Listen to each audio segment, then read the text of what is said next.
Saudações. Então, muitas vezes você se depara, com um texto em PDF, por exemplo, no qual você tenta copiar e quando você cola ele aparece assim, codificado, Ou seja, aí você analisa, você vê que realmente existe uma correspondência de cada letra codificada a uma letra, ou um número no texto verdadeiro. Então, você observa que é possível, fazer uma engenharia reversa e criar um algoritmo ou um dicionário, para converter o texto no texto convencional. Então eu encontrei aqui no material, que eu estou usando para preparar a aula em PDF, onde os textos que estão em negrito, eles estão codificados, muitas vezes estão codificados. Então eu criei um programinha aqui, um programa em Java. Então eu colo aqui o texto codificado, e eu aperto aqui nesse botão e ele aparece aqui o texto descodificado, Então aqui é a corrente de fase.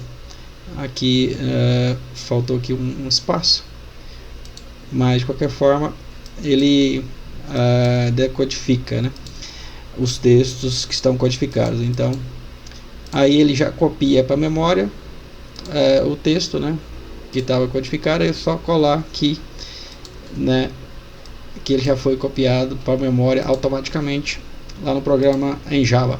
Então aqui está o dicionário, Então, em resumo, eu vou mostrar aqui. Eu fiz um map, um hash map, que é uma forma interessante, que se cria um dicionário.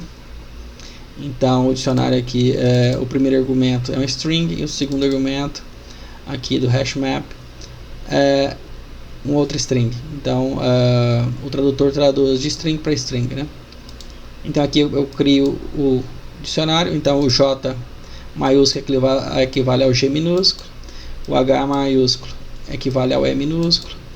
Esse aqui é o dicionário, dessa criptografia aí, dessa codificação especificamente, Então talvez você tenha encontrado alguma coisa nesse sentido. Então aí eu fui criando o dicionário aqui nesses códigos de todas as palavras e números que eu encontrei codificadas. E aqui eu pego o texto, que está codificado, e percorro todos os elementos de forma sequencial, porque se não for sequencial, você vai substituir, letras que já foram substituídas, e aí vai incorrer em erros, Então aqui ele faz um for e percorre todo o comprimento, do texto, e aí, fazendo a substituição do dicionário, e aqui joga para outra caixa de texto, a caixa 2, o resultado, e aqui copia, com esse código aqui, copia o texto convertido, descodificado para a área de transferência. Então é isso aí. Você já encontrou algum texto codificado? Então coloca aí nos comentários, se você já encontrou um texto codificado. Não é criptografado, é codificado, Criptografia é mais difícil um pouco. Então, se você encontrou, diga aí, o seu relato de caso,